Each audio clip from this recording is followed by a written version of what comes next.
fine tonight, Seth Mosikowski. He's your cousin. What? He's a good kisser.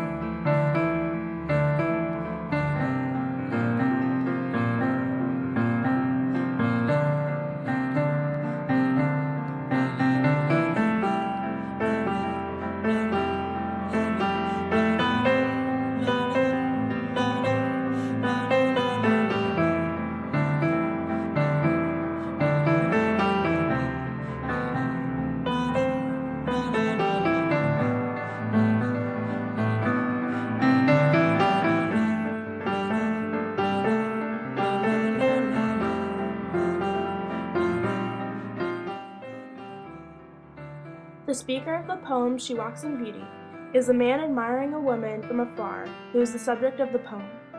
The audience is the woman the speaker is talking about who could possibly be his cousin. The situation is he is attracted to the woman, and the woman is torn between her good side and her dark side. The setting is outdoors during the night. The tone of the poem is calm, serious, and reflective.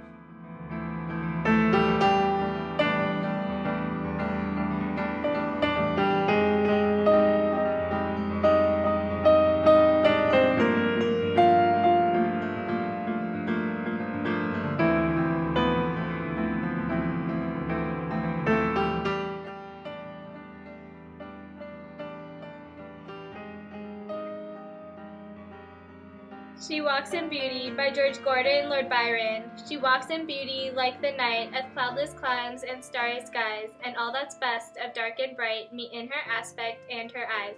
Thus mellowed to that tender light which heaven to gaudy day denies. One shade the more, one ray the less, had half impaired the nameless grace which waves in every raven tress, or softly lightens o'er her face, where thoughts serenely sweet express how pure, how dear their dwelling place. And on that cheek and o'er that brow, so soft, so calm, yet eloquent, the smiles that win, the tints that glow, but tell of days in goodness spent, a mind at peace with all below, a heart whose love is innocent.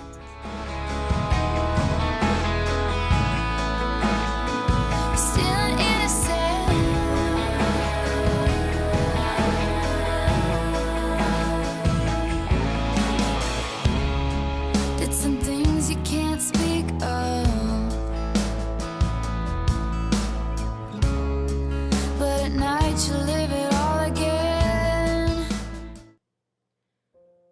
Byron's inspiration for the poem was his cousin Lady Wilmot Horton, who was wearing a morning black dress with spangles the day Byron saw her. The poem was published in Hebrew Melodies in 1815.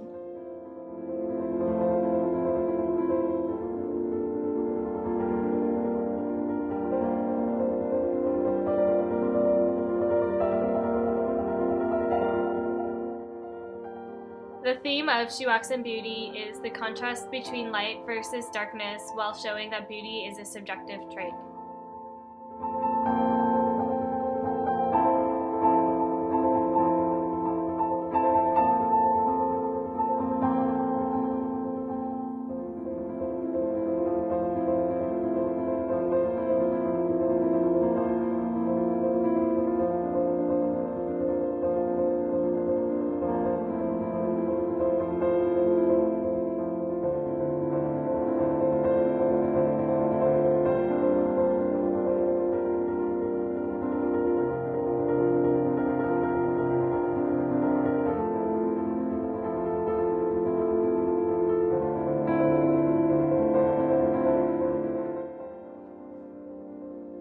And all that's best of dark and bright.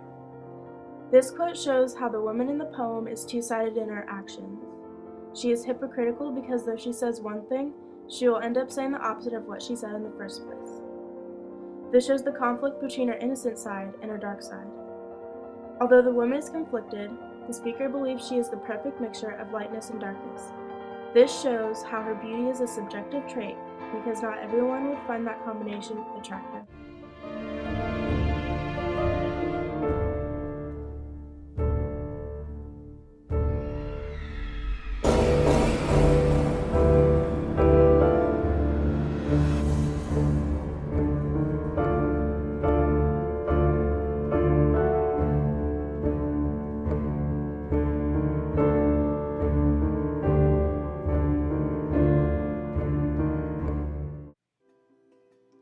heaven to which Gaudy Day denies. This quote shows that a pure lifestyle is needed to pass away with peace of mind, not just being beautiful.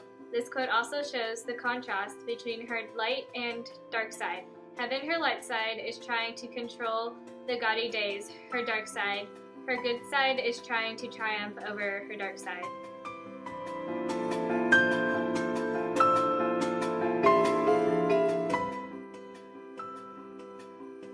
One shade the more, one ray the less.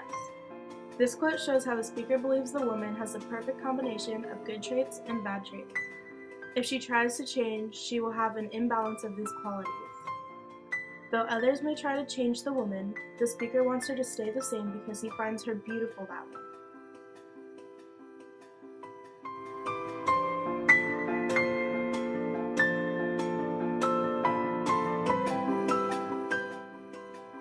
Of days and goodness spent. This quote shows that the woman of the poem has achieved her purity and through it her peace of mind.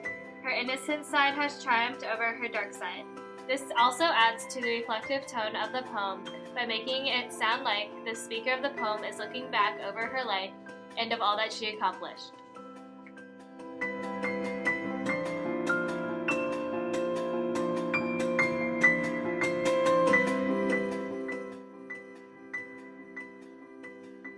A heart whose love is innocent. This quote shows that the woman's innocence and purity was greater than her evil dark side. It also shows how the speaker admires the woman for everything she was, her good and her dark side.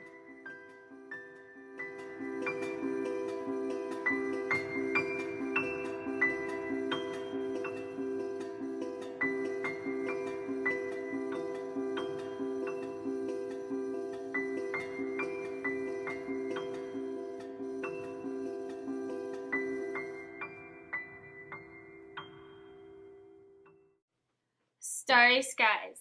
This sets up the fantasy of the woman's beauty by comparing her to a night sky and saying she is beautiful even though her actions do not coincide with her innocent appearance. This also makes the setting of the poem calmer and the woman more pure.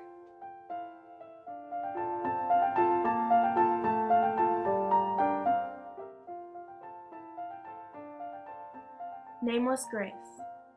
This quote shows that the speaker is not familiar with the woman he is talking about. He doesn't know why he is attracted to her, which makes her somewhat mysterious and out of reach.